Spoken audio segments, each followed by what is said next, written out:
Wisdom is the ability to do what you quote. Most people can teach it. They can see it. But most of us fail in the execution of doing what we know to do. There is a world of difference between being a doer of the word and a teacher of the word.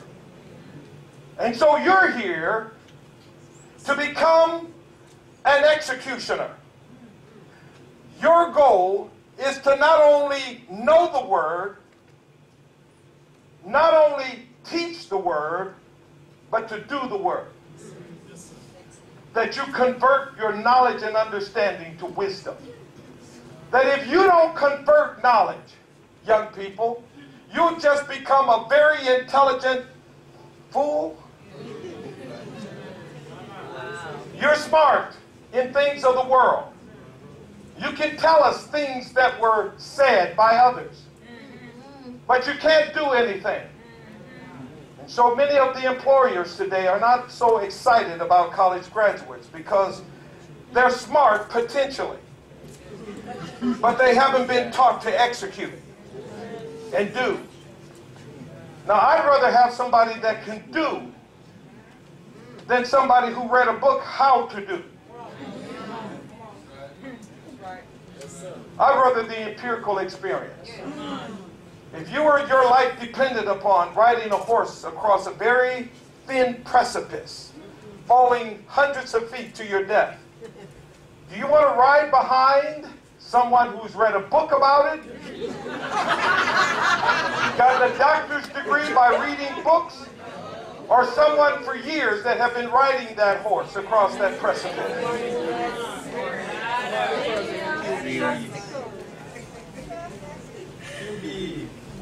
Mighty man of God. And so God took him on a journey. Should have taken only, some say 21 days, some say less, some say more, depending, I guess, on how fast you walk. To come to the Jordan. But we know the story says they spent 40 years because of their unbelief. And so now they finally come to the Jordan. They finally come to the Jordan. Keep your eyes closed. They finally come to the Jordan. They finally come to the Jordan.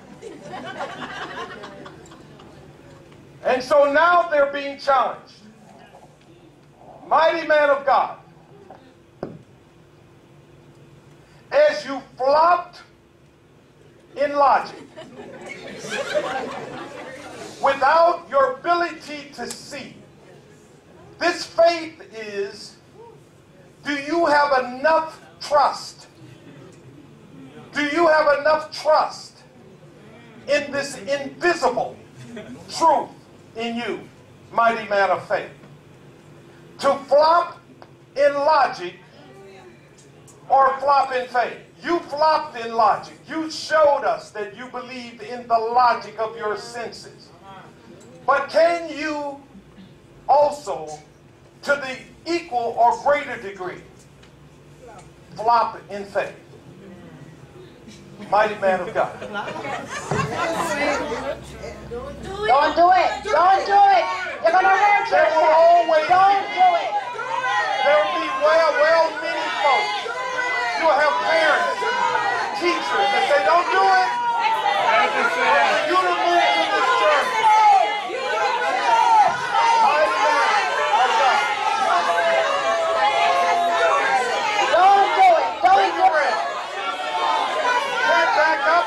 Can't tippy toe.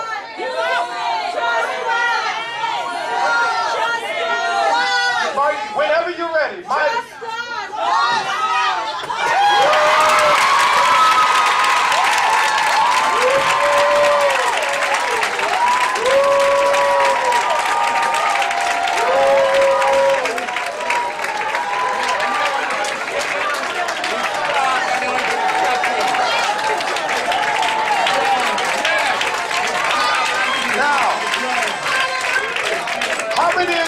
That's where your dreams don't live. Because Tell us what you were willing to do. Help me. Robinson. Tell us what you were willing to do in order to fall into the chair. What were you willing to happen to you? I was willing to fall, crash on the ground. How do you understand? Do you understand? This is where the journey begins. If you are afraid of failing, if you hold to your life, you'll lose it. Most of us are tired and sleepy because you're not willing to fail. You're bored with life. Waking up only to be tired. Going to bed only to be exhausted because your life doesn't have passion. And God is saying this journey begins with giving you life and life more abundantly. Let me hear your heart. Are you sleepy? I'm very awake. God, did you hear what he said? He is very awake because he's risky.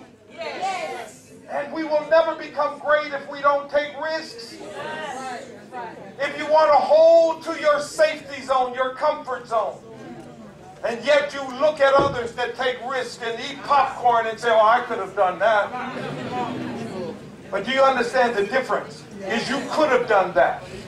You could have been great, but you gave up too soon. You were tired. You opted for your comfort zone. And God says this journey of the kingdom is no plaything.